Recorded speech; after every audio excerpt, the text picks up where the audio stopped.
All right, because the kingdom within is God's voice, and the distraction, the enemy, the fall of man is the world voice. Every human vessel is flawed. There's nothing good in any human out there. There's none good in any of them. God says that in the Bible. There's none good in any of them. It's the divine qualities that come through when we are subduing our humanhood, if you will. Our personality is our humanhood. When we subdue humanhood, then we allow for the divine to break through.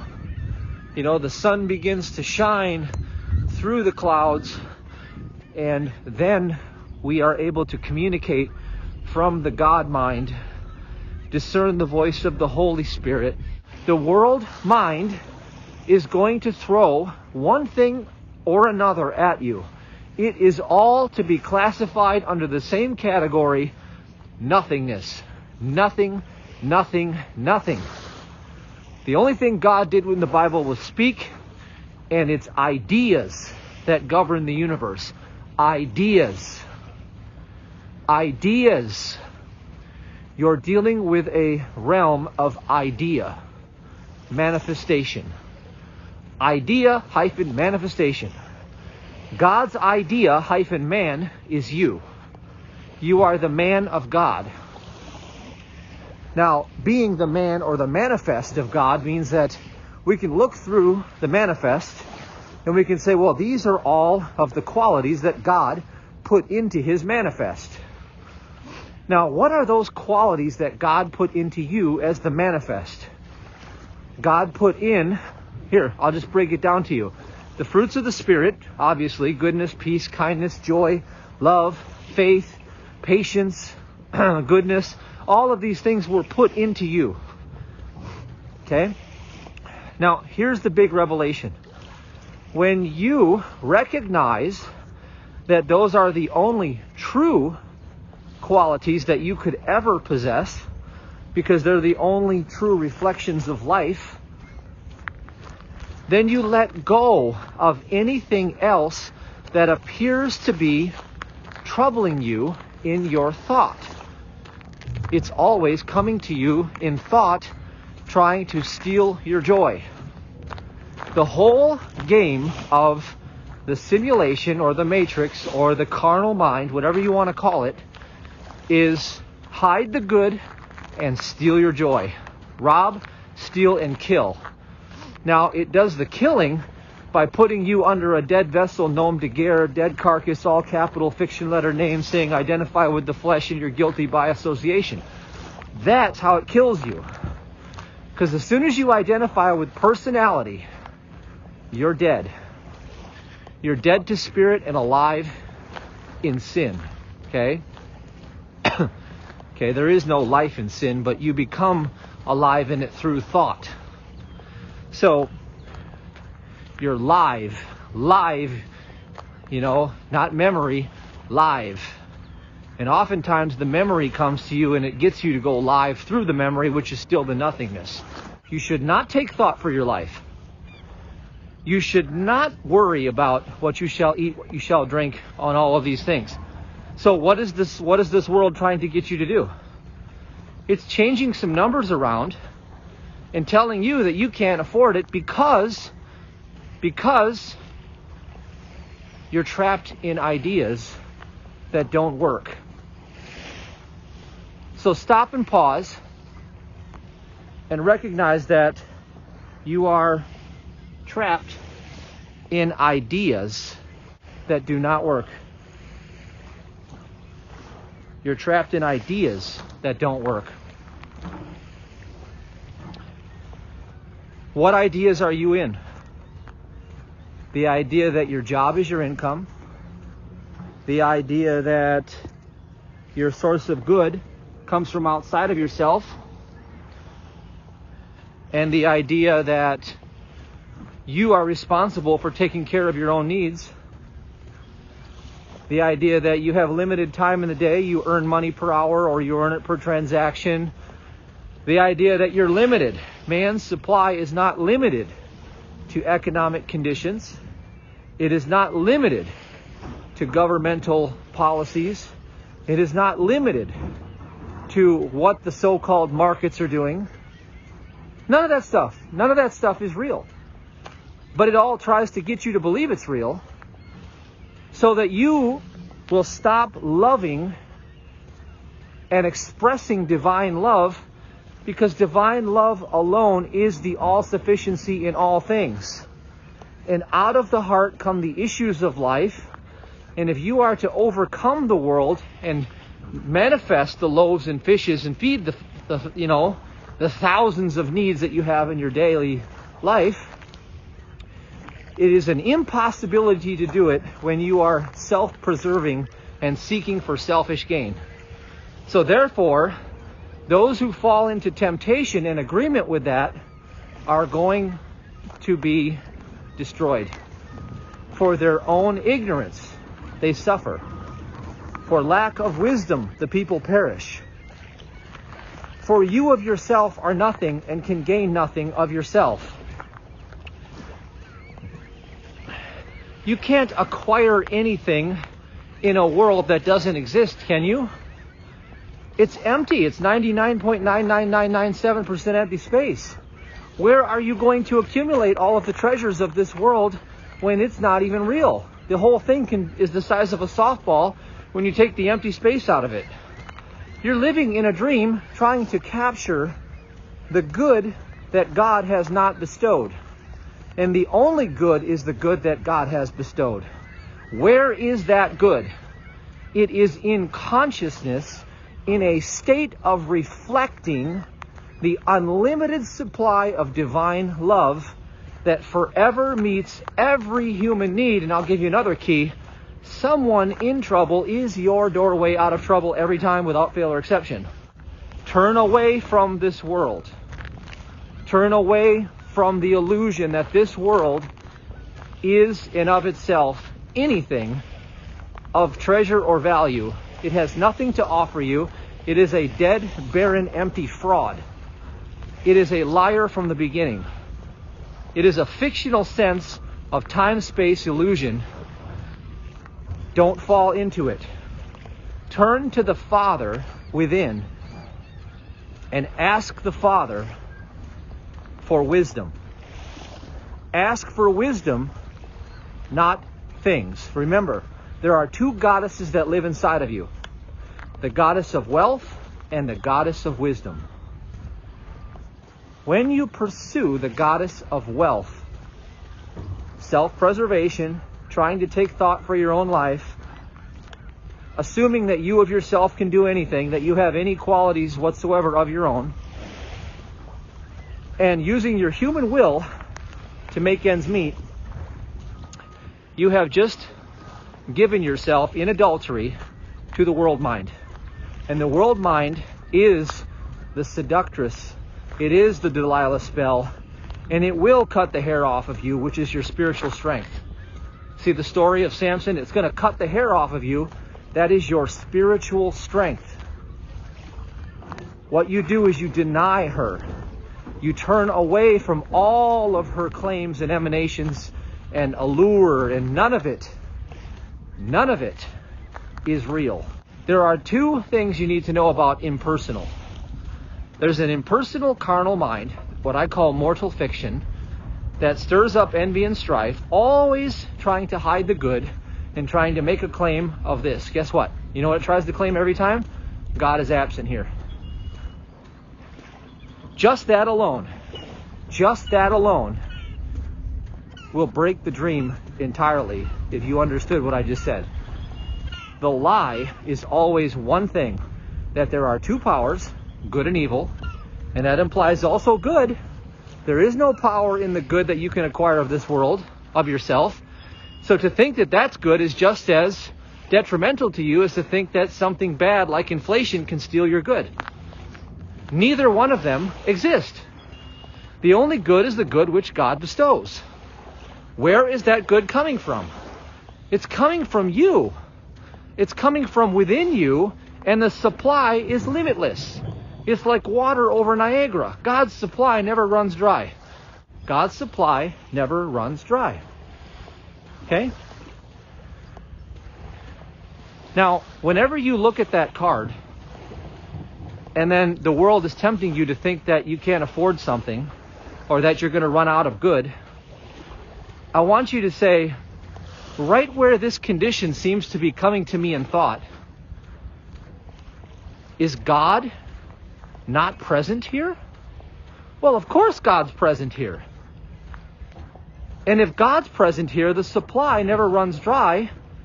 So what is obstructing it? Your personality. Well, then we have to get rid of your personality, don't we? Because if we get rid of your personality, then all that's left is God.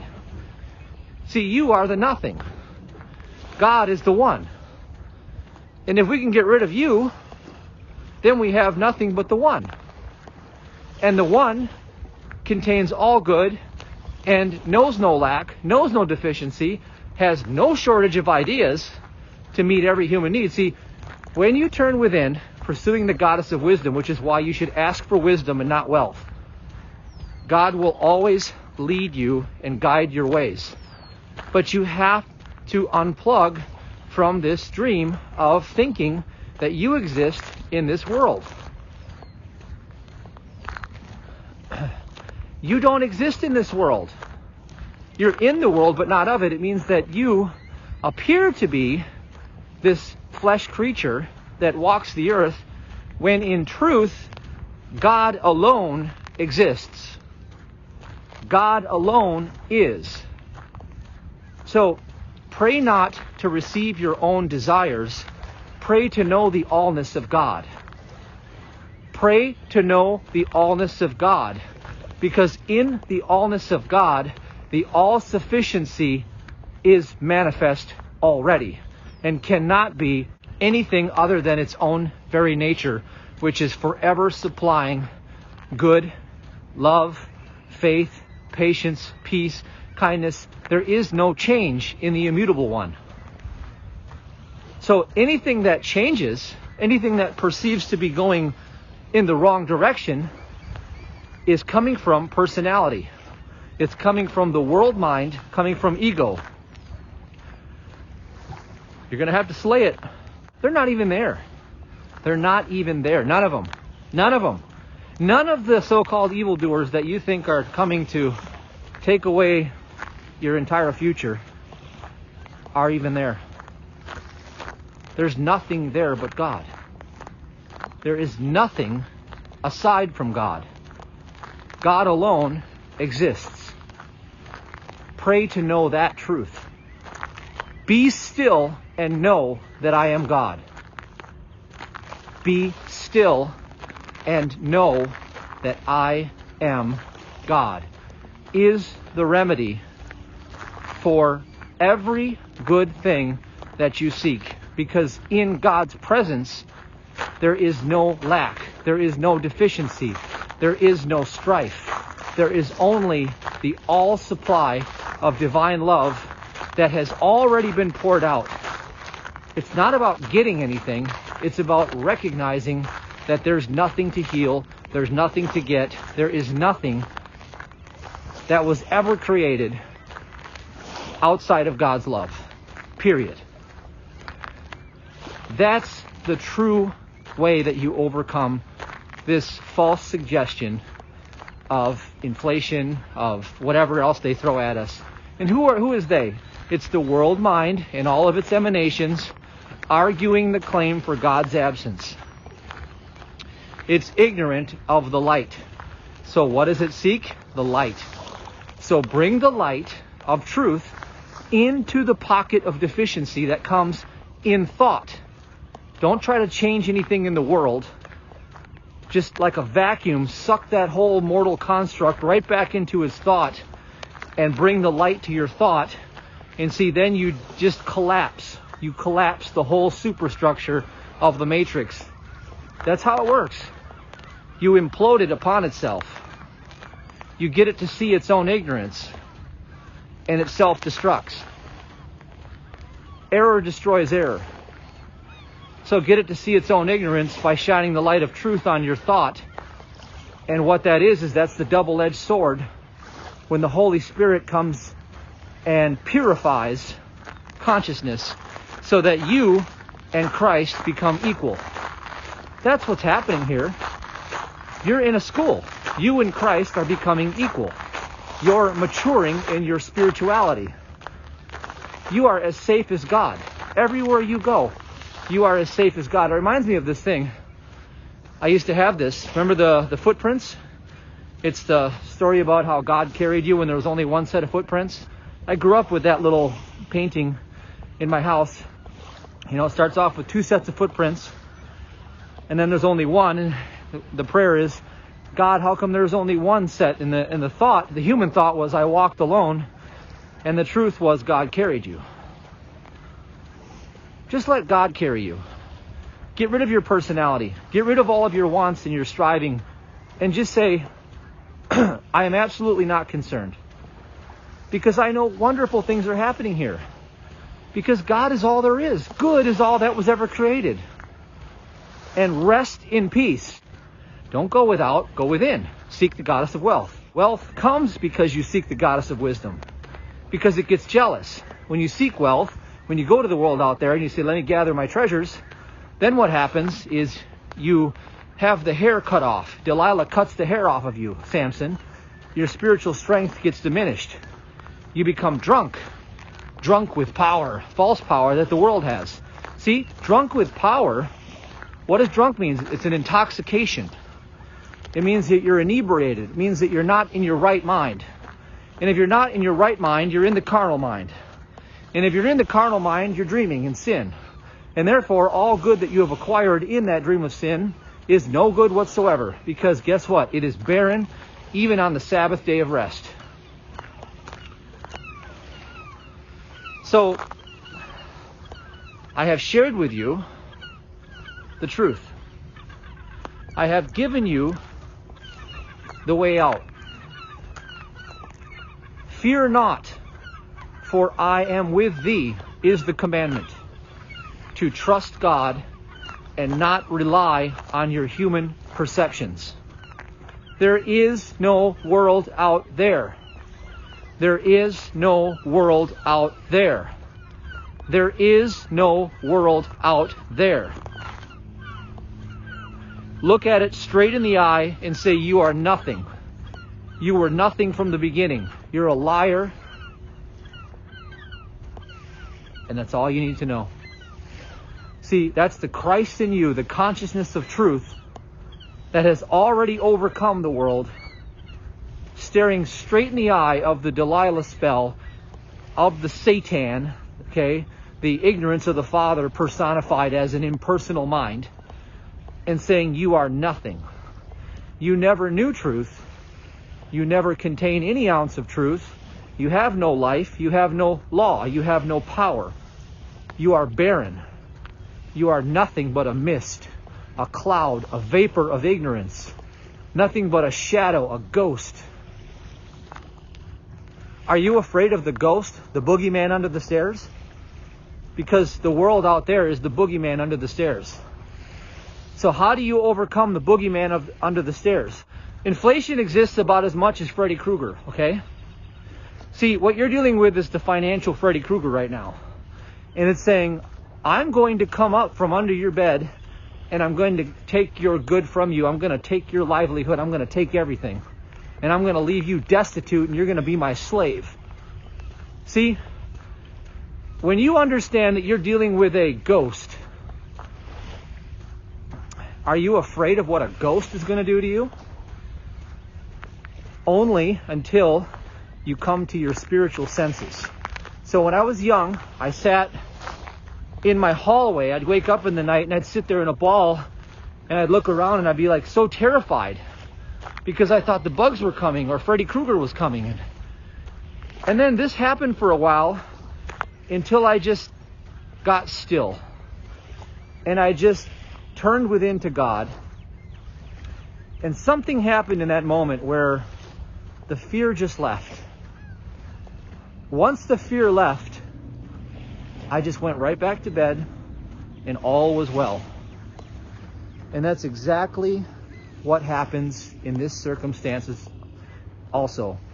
is that this is nothing but fear and confusion, lack of trust, division, double-mindedness, the 5 steps to sin that the carnal mind walks you through. The carnal mind says, here, I have an invitation for you to come into my world of wealth, what I know, the treasures of this world, which are no good whatsoever because they don't contain any source of life, because there's nothing there. See, God alone exists, and God's mind is the only good that is bestowed. And when you walk with God, in other words, what I'm submitting to you is that when you walk in the consciousness of truth, of God's allness, you will be in the recipient mode for that divine call. That divine idea will meet you. There is no human solution because there is no human mind. The human solutions are what create the problems. The human solution and the problem are one and the same. So if you try to solve the problems with the human mind, you're actually reinforcing the problems. I recognize the nothingness of anything outside of myself. The one is the consciousness of life itself. The zero is the ether rarefaction. See, light and then ether rarefaction. Light, ether rarefaction. Now get this. Ether rarefaction is the zero. It's the world itself. When you look at the zero, you see nothing. When you look through the zero, you see the world. So what did I do? I said, what is the fastest path to my joy in this moment, regardless of the fallout? And I said, the entire world is not even there. Fear not, for I am with thee. I and my Father are one. Well, I better get about my Father's business, right? Well, what is my Father's business? My Father's in the joy business, because that's a fruit of the Spirit. My Father's in the peace business, because peace is the prince of what you call Christ. It's the air, right? The prince of the air is the counterfeiting version of Lucifer in the shadow, and the truth of it is the prince is Christ, the consciousness. Peace is the fragrance of that. So, in my own peace, which I took by turning away from Delilah, from the world, and I declared it all as nothing. I said, there's nothing happening here but the presence of God. I turned away from the boogeyman under the stairs. I took the power from all the voices and all of the emanations from that shadow world that lied to me like a boogeyman under the stairs, and I put it all back into the one. That's repentance. One with God is a majority. You see, the world isn't there. So pursuing the things of this world is trying to get something that God didn't give you. See, focus more on what God's bringing to you after you've stripped the power away from the shadow, the fiction, the ignorance. And you will know the truth. And the truth will set you free. And you don't have to fear anything anymore.